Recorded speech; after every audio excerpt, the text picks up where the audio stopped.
Shalom, shalom. First and foremost, I want to say call halal, Yahweh, Ba'ashem, Yahweh Shai, Ba'ashem, Rakah, Kodash. I want to send double honors to the apostles and the elders of Great Millstone. Send much peace, love, and salutations to Yakim out there pushing the word of Yahweh, Ba'ashem, Yahweh Shai, sincerity and truth.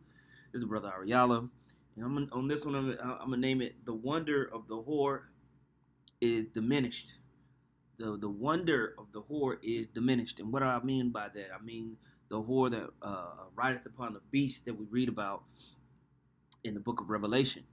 You know, particularly Mystery Babylon the Great that we read about in the book of Revelation, the 17th chapter. As we look out in the world, you know, this woman that rideth on that beast is America. And as we look at it in the world, we're seeing rebellion. We're seeing basically the people of the earth, the heathen nations, and even the allies of America starting to buck up, and they don't have they don't look at America with that glimmer in their eye. They don't look at this place as a beacon or as if it can't be touched or stopped. You know, like the scripture says, how's the hammer of the earth broken in pieces? You know, now these nations are conglomerating and getting together and doing as they will, man. They're going into their own countries and doing as they will. And it's starting to become more and more evident. So I just wanted to touch on that. When you go to Revelation, chapter 17, verse 4, it says, "And the woman was arrayed in purple and scarlet color, and decked with gold and precious stones and pearls, having a golden cup in her hand, full of abominations and filthiness of her fornication." Now, when you think about this woman being arrayed, as John the Revelator is seeing this vision, she probably looked gorgeous. You know, she's dressed in purple and scarlet. She's got all types of precious stones on and jewelry and decked out, looking good. You know, and this was the allure of America when it was coming into its height after the Industrial Revolution and everything like that. What happened, man? You had all these nations round about start taking on different economic pacts, military pacts, political pacts with America, and it basically put America in an extremely powerful position. The nations of the earth drank down the filthiness of her fornications. All right, they drank down that wine of the wrath of fornication that she had in this golden cup that we're reading about. Right, verse 5 says, "And upon her forehead was a name written, Mystery Babylon the Great, the mother of harlots and abominations of the earth." Right?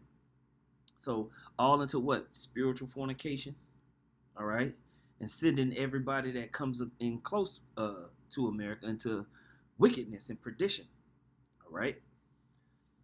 "And I saw the woman drunken with the blood of the saints and with the blood of the martyrs of Yahushua.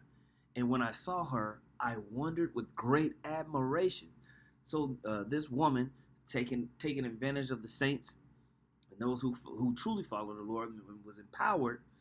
But what's interesting is that you see that John Revelator says, "And I wondered with great admiration. And the angel said unto me, Wherefore didst thou marvel?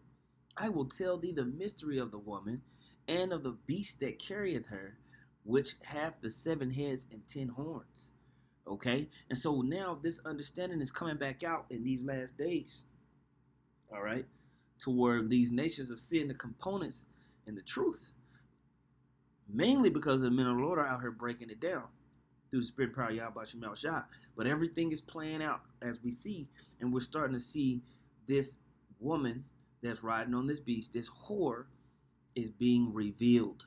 Okay, it's being revealed. Now, scriptures talk about the mystery of iniquity, you know, and how these things are going to be revealed by the spirit of the mouth of Yahweh B'Shem Yahweh Shah through his men. Okay, to the point it says this in Isaiah 47:1, "Come down and sit in the dust." Talk about confusion. Over a virgin daughter of Babylon, sit on the ground. There is no throne. All right, you've been broken down. You've been defeated. "O daughter of the Chaldeans, for thou shalt no more be called tender and delicate."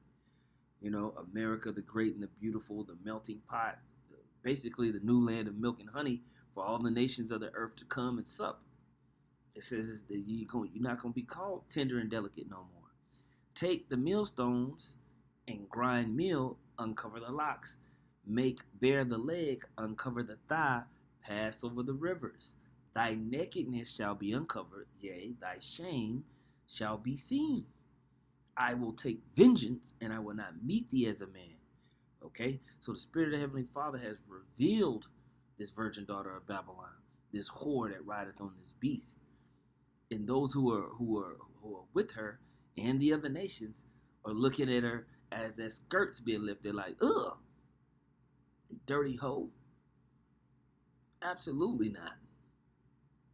Okay, so this woman that's supposed to be tender and delicate is being found out to be a 304, as they say in the red pill community, to be an absolute slutbag, right? And we're starting to see with all these events going on that the other nations are making these statements, and they want to do something new. Now, this is an event that was in Paris. Listen to what they say. And likewise, we have to build a new international order. And this is the biggest challenge of our time. President Biden hoping to burnish his image. Only a few months left for his term, but this image will not be easy. A series of major foreign policy conflicts breaking out during his term. You got Afghanistan in 21, Ukraine in 22, Israel in 23, and a Middle East conflict now on the verge of erupting into a wider regional war. Emmanuel Macron, President of the French Republic. We all remember your words 2 years ago in Rome.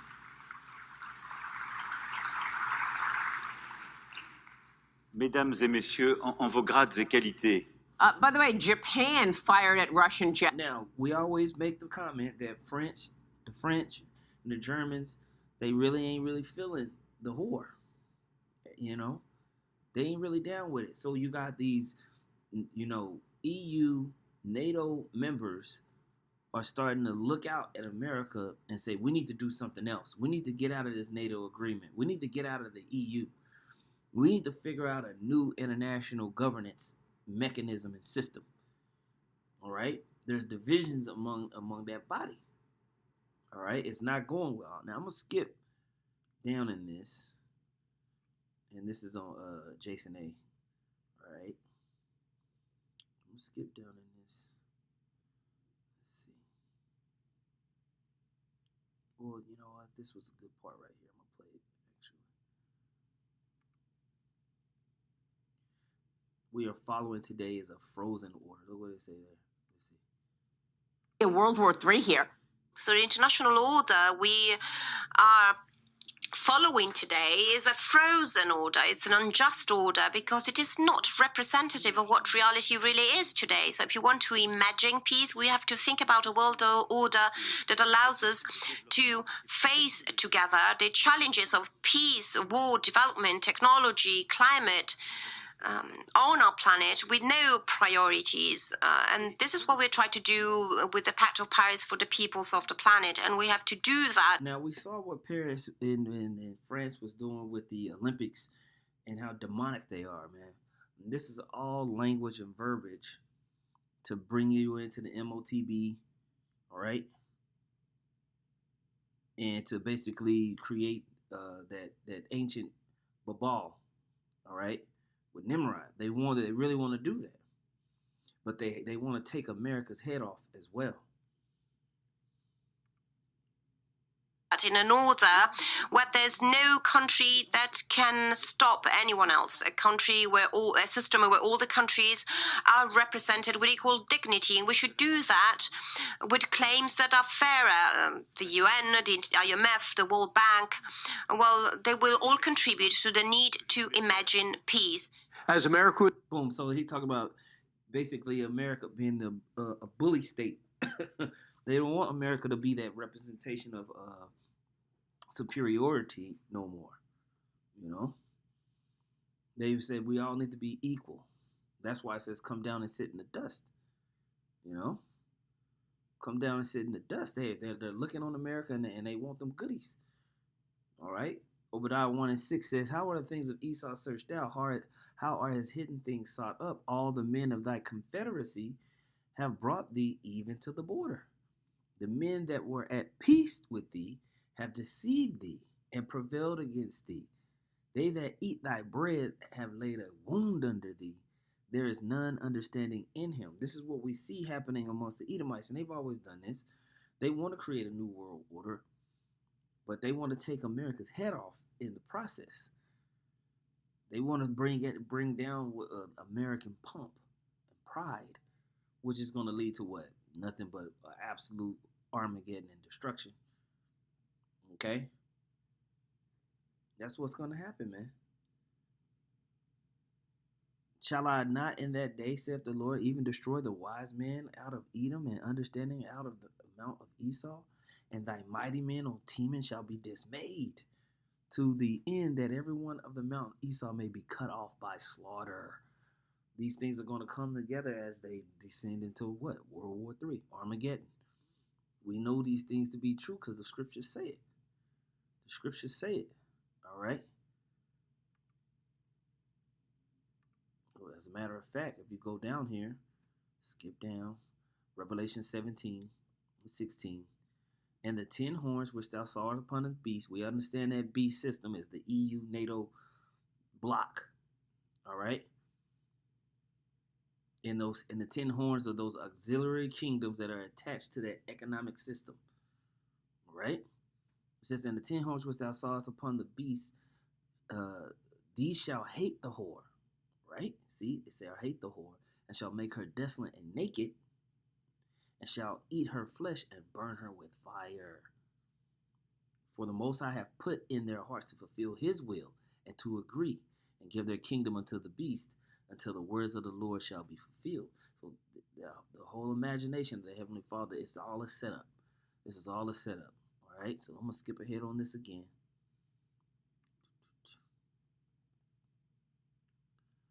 Play this. 100 Israeli and American citizens on October 7th.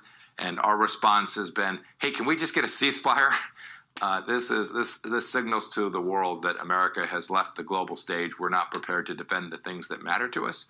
And the risk of escalation resulting from this American weakness, this failure of deterrence, is very real. Well, we needed people that had this vision, that were able to imagine the European peace, and we need to fuel this imagination. We have to imagine the peace of tomorrow in a new way, a peace, and Monsignor, I apologize. I hope you're not going to take offense at this, but I'm thinking about imagining a peace that, beyond the channel, there might be reconciliation with the Balkans, for example, reality in a geographical form that is not NATO, that is not the European Union. That is not NATO, that is not the European Union. We want out. We want out. Yes, we are going on with the idea of a European political community, or anyway, a new form of Europe. We must think again of our relations with Russia if we want peace in Europe. And likewise, we have... See, these guys have a lot of ties with Russia, man. They buy their oil, they buy their energy and gas. They buy their vodka and all types of stuff, man. That's why we tell you, bros, whenever there's going to be a lot of switching the sides and things that's going around, and people are not going to understand. Now check this. Habakkuk 2, verse 15. Woe unto him that giveth his neighbor drink, that putteth thy bottle to him. We talked about that golden cup, right? And makest him drunken also, that thou mayest look on their nakedness. Thou art filled with shame for glory. Drink thou also. All right? So America's going to have to drink down the cup that they forced everybody to drink, right? And give away their power and be made drunken, right? And let thy foreskin be uncovered, all right? The cup of the Lord's right hand shall be turned unto thee, and shameful spewing shall be on thy glory. This is what we're seeing, man. For the violence of Lebanon shall cover thee, the spoil of beasts, which made them afraid because of men's blood, and for the violence of the land of the city and of all that dwell therein. Okay? So shameful spewing is being cast upon America in all its glory. And these nations are starting to declare it more openly. That we don't like the economic community that's been created by the U.S. with NATO and the EU. We don't like to be told who we got to go bomb and pay money to this. We want to be able to trade and operate sovereignly outside of the rules and regulations that's placed upon us. You know, we want to be able to grow our economy the way that we see fit, not the way that the banksters in America is telling the whole world. So they want a new world order, but they want to take off that whore that rides upon the beast. Because they gave their power to that whore. And now they're starting to go mad and resent it. We have to build a new international order, and this is the biggest challenge of our time, because what we are experiencing is an incomplete and unjust system. Incomplete because it was designed at the end of World War II. Boom. So at the end of World War II, what happened? Europe was completely war-torn. All right? And they needed loans, they needed backing, they needed help. Did America get hit? The land of unwalled villages? Absolutely not. America was pretty much unscathed. So it was business as usual. So coming out of World War II, America accelerated itself beyond London, Great Britain, France, of course Germany, okay, and all the other European nations, and became the premier superpower on the planet Earth, man. As a matter of fact, the most opulent and rich nation in the history of the world. So these nations over there in Europe, remember this, man. The French hold a lot of resentment. You can tell by the way that they operate and move politically. And so it actually had no concerns that arose later on in time. Writing, quote, "It is a far Okay. more dangerous."